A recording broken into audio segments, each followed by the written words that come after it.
ਅੱਜ ਅਸੀਂ ਗੱਲ ਕਰਾਂਗੇ 에ਅਰ ਇੰਡੀਆ ਦੀ ਫਲਾਈਟ AI-171 ਦੀ। ਇੱਕ ਅਜਿਹੀ ਦੁਖਦਾਈ ਅਤੇ ਰਹੱਸਮਈ ਕਹਾਣੀ ਜਿਸ ਨੇ ਪੂਰੀ ਹਵਾਬਾਜ਼ੀ ਦੀ ਦੁਨੀਆ ਨੂੰ ਹਿਲਾ ਕੇ ਰੱਖ ਦਿੱਤਾ ਸੀ। 32 ਇਹ ਸਿਰਫ ਇੱਕ ਗਿਣਤੀ ਨਹੀਂ ਹੈ, ਇਹ ਉਹ ਕੁੱਲ ਸਮਾਂ ਹੈ ਸੈਕਿੰਡਾਂ ਵਿੱਚ ਜਿੰਨੀ ਦੇਰ ਇਹ ਫਲਾਈਟ ਹਵਾ ਵਿੱਚ ਰਹੀ, ਟੇਕ ਆਫ ਤੋਂ ਲੈ ਕੇ ਧਰਤੀ ਨਾਲ ਟਕਰਾਉਣ ਤੱਕ। ਸੋਚੋ, ਸਿਰਫ 32 ਸੈਕਿੰਡ। ਟੇਕ ਆਫ ਤੋਂ ਕੁਝ ਸੈਕਿੰਡਾਂ ਬਾਅਦ ਹੀ ਤਰਾਸਦੀ ਫਲਾਈਟ AI-171 ਦਾ ਉਹ ਸਫ਼ਰ ਜੋ ਕਦੇ ਪੂਰਾ ਹੀ ਨਹੀਂ ਹੋ ਸਕਿਆ। ਤਾਂ ਸਵਾਲ ਇਹ ਹੈ ਕਿ ਆਖਿਰ ਉਹਨਾਂ 32 ਸੈਕਿੰਡਾਂ 'ਚ ਹੋਇਆ ਕੀ ਸੀ? ਚਲੋ ਬਿਲਕੁਲ ਸ਼ੁਰੂਆਤ ਤੋਂ ਦੇਖਦੇ ਹਾਂ ਕਿ ਕੀ ਹੋਇਆ। ਤਾਰੀਖ ਸੀ 12 ਜੂਨ 2025। 에ਅਰ ਇੰਡੀਆ ਦੀ ਫਲਾਈਟ ਸੀ ਨੰਬਰ AI-171। ਇਹ ਇੱਕ ਬਿਲਕੁਲ ਨਵਾਂ ਅਤੀ ਆਧੁਨਿਕ ਬੋਇੰਗ 787-8 ਡ੍ਰੀਮਲਾਈਨਰ ਜਹਾਜ਼ ਸੀ ਜਿਸ ਨੇ ਅਹਿਮਦਾਬਾਦ ਤੋਂ ਲੰਡਨ ਲਈ ਉਡਾਨ ਭਰੀ ਸੀ। ਪਰ ਇਹ ਸਫ਼ਰ ਬਹੁਤ ਜਲਦੀ ਖਤਮ ਹੋ ਗਿਆ। ਜਹਾਜ਼ ਸਿੱਧਾ ਅਹਿਮਦਾਬਾਦ ਦੇ ਮੇਘਾਨੀ ਨਗਰ ਇਲਾਕੇ 'ਚ ਇੱਕ ਹਸਪਤਾਲ ਦੇ ਹੌਸਟਲ ਬਲਾਕ ਤੇ ਜਾ ਡਿੱਗਿਆ। ਸੋਚੋ, ਏਅਰਪੋਰਟ ਦੇ ਇੰਨੇ ਨੇੜੇ ਇੱਕ ਸੰਘਣੀ ਆਬਾਦੀ ਵਾਲੇ ਇਲਾਕੇ ਵਿੱਚ। ਇਸ ਨਾਲ ਜ਼ਮੀਨ ਤੇ ਵੀ ਬਹੁਤ ਭਾਰੀ ਤਬਾਹੀ ਹੋਈ। ਅਤੇ ਇਸ ਹਾਦਸੇ ਦੀ ਇੱਕ ਹੋਰ ਹੈਰਾਨ ਕਰਨ ਵਾਲੀ ਗੱਲ ਇਹ ਸੀ ਕਿ ਇਹ ਬੋਇੰਗ 787 ਮਾਡਲ ਦੇ ਸੇਵਾ ਵਿੱਚ ਆਉਣ ਤੋਂ ਬਾਅਦ ਪਹਿਲਾ ਘਾਤਕ ਹਾਦਸਾ ਸੀ ਜਿਸ ਵਿੱਚ ਜਹਾਜ਼ ਪੂਰੀ ਤਰ੍ਹਾਂ ਤਬਾਹ ਹੋ ਗਿਆ। ਦੇਖੋ, ਡ੍ਰੀਮਲਾਈਨਰ ਨੂੰ ਦੁਨੀਆ ਦੇ ਸਭ ਤੋਂ ਸੁਰੱਖਿਅਤ, ਸਭ ਤੋਂ ਐਡਵਾਂਸ ਜਹਾਜ਼ਾਂ 'ਚ ਗਿਣਿਆ ਜਾਂਦਾ ਹੈ। ਤਾਂ ਇਸ ਇੱਕ ਹਾਦਸੇ ਨੇ ਇਸ ਦੇ ਸ਼ਾਨਦਾਰ ਸੇਫਟੀ ਰਿਕਾਰਡ ਤੇ ਇੱਕ ਵੱਡਾ ਸਵਾਲੀਆ ਨਿਸ਼ਾਨ ਲਗਾ ਦਿੱਤਾ।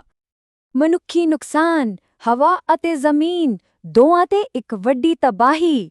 ਖੈਰ, ਕਿਸੇ ਵੀ ਹਾਦਸੇ ਦਾ ਸਭ ਤੋਂ ਦੁਖਦਾਈ ਪਹਿਲੂ ਇਹੀ ਹੁੰਦਾ ਹੈ। ਆਓ ਦੇਖੀਏ ਕਿ ਇਸ ਹਾਦਸੇ ਵਿੱਚ ਕਿੰਨੀਆਂ ਜਾਨਾਂ ਗਈਆਂ।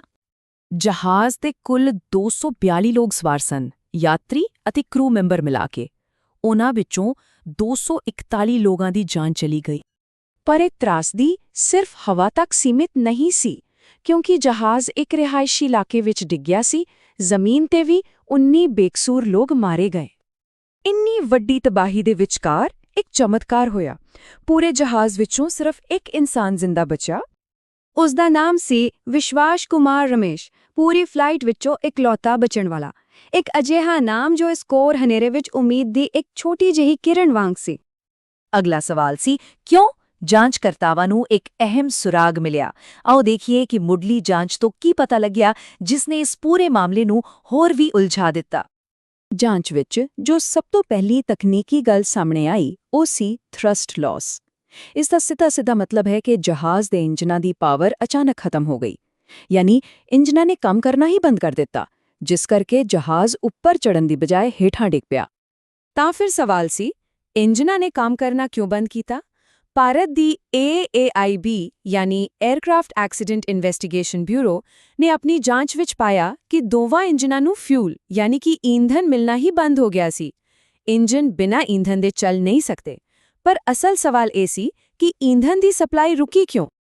ਅਤੇ ਇਸ ਸਵਾਲ ਦਾ ਜਵਾਬ ਇਸ ਹਾਦਸੇ ਦਾ ਪੂਰਾ ਰਹੱਸ ਇੱਕ ਛੋਟੇ ਜਿਹੇ ਸਵਿਚ ਵਿੱਚ ਛੁਪਿਆ ਹੋਇਆ ਹੈ।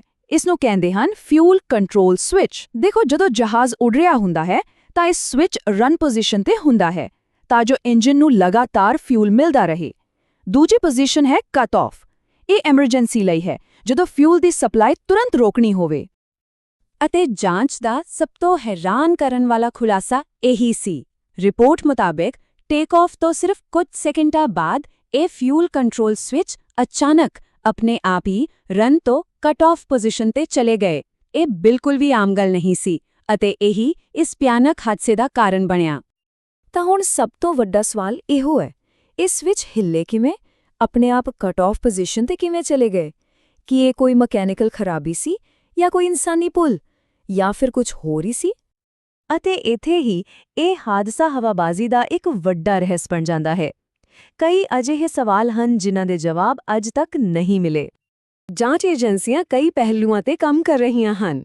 ਹੋ ਸਕਦਾ ਹੈ ਕੋਈ ਮਕੈਨੀਕਲ ਖਰਾਬੀ ਹੋਵੇ ਜਾਂ ਜਹਾਜ਼ ਦੀ ਵਾਇਰਿੰਗ ਵਿੱਚ ਕੋਈ ਸਮੱਸਿਆ ਹੋ ਗਈ ਹੋਵੇ। ਕੀ ਇਹ ਅਣਜਾਣੇ ਵਿੱਚ ਹੋਈ ਕੋਈ ਇਨਸਾਨੀ ਗਲਤੀ ਸੀ ਜਾਂ ਫਿਰ ਜਹਾਜ਼ ਦੇ ਡਿਜ਼ਾਈਨ ਵਿੱਚ ਹੀ ਕੋਈ ਨੁਕਸ ਸੀ? ਇੱਥੋਂ ਤੱਕ ਕਿ ਕਿਸੇ ਬਾਹਰੀ ਦਖਲਅੰਦਾਜ਼ੀ ਦੀ ਸੰਭਾਵਨਾ ਤੋਂ ਵੀ ਇਨਕਾਰ ਨਹੀਂ ਕੀਤਾ ਜਾ ਰਿਹਾ। ਇਸ ਲਈ ਜਾਂਚਕਰਤਾ ਹੁਣ ਹਰ ਚੀਜ਼ ਦੀ ਬਾਰੀਕੀ ਨਾਲ ਪੜਤਾਲ ਕਰ ਰਹੇ ਨੇ। ਜਹਾਜ਼ ਦੇ ਪੁਰਾਣੇ ਮੇਨਟੇਨੈਂਸ ਰਿਕਾਰਡ ਦੇਖੇ ਜਾ ਰਹੇ ਨੇ, ਹਰ ਪੁਰਜ਼ੇ ਦੇ ਡਿਜ਼ਾਈਨ ਨੂੰ ਦੁਬਾਰਾ ਪਰਖਿਆ ਜਾ ਰਿਹਾ ਹੈ। ਉਹ ਇਹ ਪਤਾ ਲਗਾਉਣ ਦੀ ਕੋਸ਼ਿਸ਼ ਕਰ ਰਹੇ ਨੇ ਕਿ ਕੀ ਇਸ ਤਰ੍ਹਾਂ ਦੀ ਸਮੱਸਿਆ ਬਾਰੇ ਪਹਿਲਾਂ ਵੀ ਕਦੇ ਕੋਈ ਚੇਤਾਵਨੀ ਜਾਂ ਕੋਈ ਜਾਣਕਾਰੀ ਸਾਹਮਣੇ ਆਈ ਸੀ।